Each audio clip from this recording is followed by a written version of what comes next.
How's it going, welders on YouTube? So here's a look at production welding aluminum. Now, one of the reasons why I stopped watching 6061 back in the day was because I think his channel, though great, he's a great welder, it's a controlled environment. It's not what you'd see in a shop.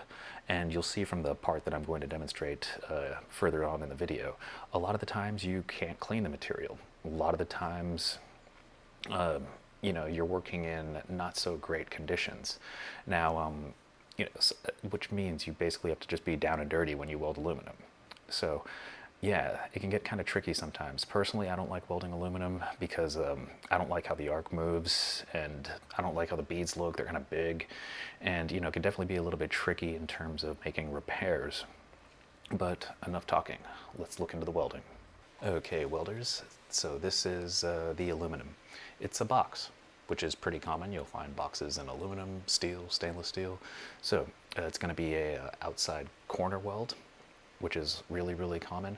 Now, you're going to see throughout this video basically how I skin the cat. There's a million and one ways to do this, and I'm doing this based off of high quantity and good enough quality, because this is going to be ground down to a smooth finish, so you're not going to be able to see my welds anyways. But I still have to leave the weld profile pretty low so I don't give the finishers more work, and I can't have too much penetration, so just the surface of the weld. And here we go.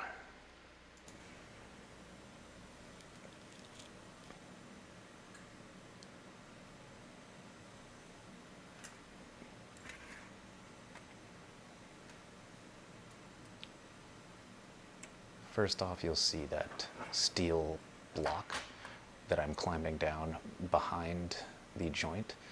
Now, I use that steel block to help with controlling the arc, give me a little bit of an area to start further behind where I'm going to start welding. And if the edge burns away, that backing gives me just a little bit more leeway in terms of just jamming a whole bunch of filler in there and keeping the edge solid.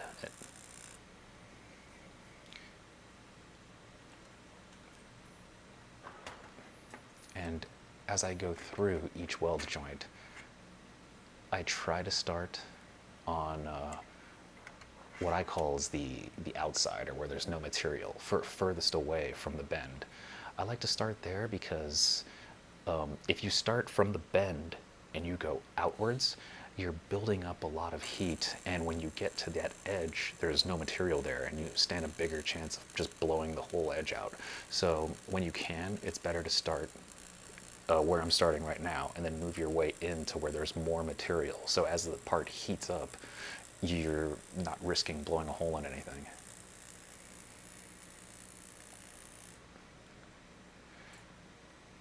And getting back to what I said about cleaning the material, and why I don't watch channels like 6061 or Welding Tips and Tricks anymore, is because they'll show you one part or one coupon in a very controlled environment. This is a shop environment where I might have limited tools, or just get this right off the bat, or it's a shape in which cleaning it just doesn't work out. I mean, you look at all the vents in this thing, and yeah, me taking a wire brush to each and every one of these parts, I think I had to do 500 of them. Cleaning it would double the amount of production time. So it's really, I don't know, unless it's aerospace, or super, super high end, it's really, really not necessary.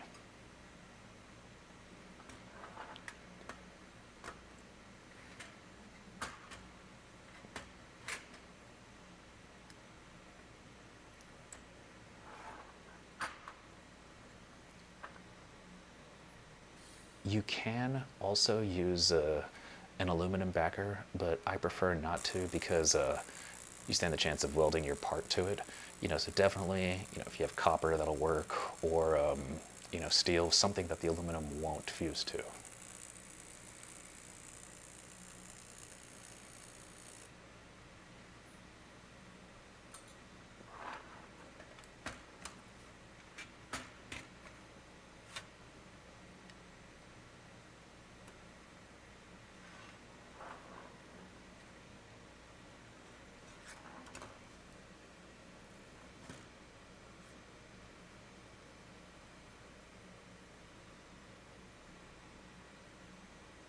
last one.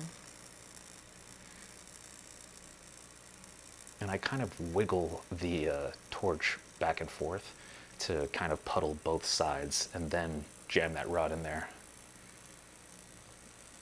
And that is it. What I feel is one of the most efficient ways to do a box like this. So here's a closer look at my technique. Now, like I said earlier, welding aluminum is kind of tricky because everything's a little bit bigger and you kind of get in the way. So this is backing up and going forward. That's the best way I could explain it. But here we go. You move the torch forward and you move the filler back and forward, back, forward, back. That's how you get out of your own way, and you can help control the heat and where the arc is going.